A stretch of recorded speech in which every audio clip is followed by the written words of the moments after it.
Togo, commission parlementaire aux trousses de Ramaphosa en Afrique du Sud. Au Togo, le contrôle parlementaire entre manque de volonté et hibernation publié le 10 décembre 2022 par Miadjo. Le scandale lié au cambriolage de sa propriété agricole de Fella Fella, en 2020, risque de coûter cher au président sud-africain Cyril Ramaphosa, jugé par une commission parlementaire dont le rapport a été remis le 30 novembre dernier. Le dit rapport a fait état d'éléments dont les conclusions sont attendues demain mardi. On parle d'un vote de destitution qui peut ne pas être effectif, vu la majorité du parti de l'intéressé à l'Assemblée. Mais oublions un seul instant l'affaire du cambriolage au cours duquel des liasses de billets ont été retrouvés cachés. Oublions aussi le grief de dissimulation de l'incident à la police et au fisc fait à l'accusé. Parlons plutôt de cette fameuse commission parlementaire qui ne doit pas bien trouver grâce aux yeux du successeur de Zuma, car c'est à cause d'elle que cette affaire est exhumée, scrutée, soupesée.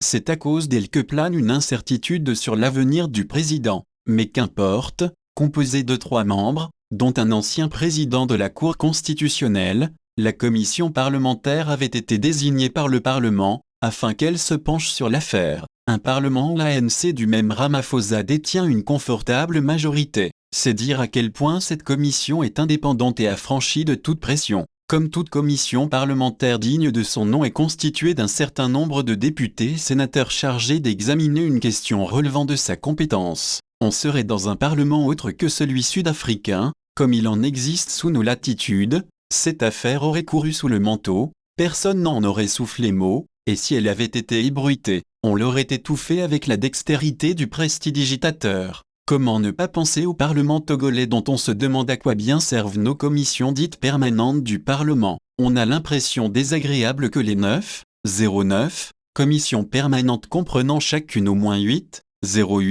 députés, ne servent qu'à embellir le décorum. Le contrôle parlementaire qui fait partie des tâches régaliennes de l'Assemblée, reste une vue de l'esprit dans un pays où on se garde bien de faire assaut de quelque examen à même de faire réfléchir. Les lois sont votées à l'unanimité, vu la majorité écrasante du parti au pouvoir. Ramaphosa a bien une majorité au Parlement, mais il a le feu au cul à cause de cette commission qui ne fait pas des affaires dont il est accusé une vache sacrée. Elle estime que les informations soumises à la commission révèlent que le président a pu commettre des violations et des fautes. Qui oserait dire de Forg Nassingbe qu'il a commis des fautes? Un parlement cubain ni tout juste bon à opiner du bonnet pour un oui pour un non. Une commission parlementaire, ça sert à faire des examens, à étudier, analyser et surveiller l'activité du gouvernement. Il se doit de contenir et prévenir tout excès du pouvoir législatif, garantir la démocratie ou encore travailler à maintenir l'équilibre des pouvoirs. À part lever la main et dire oui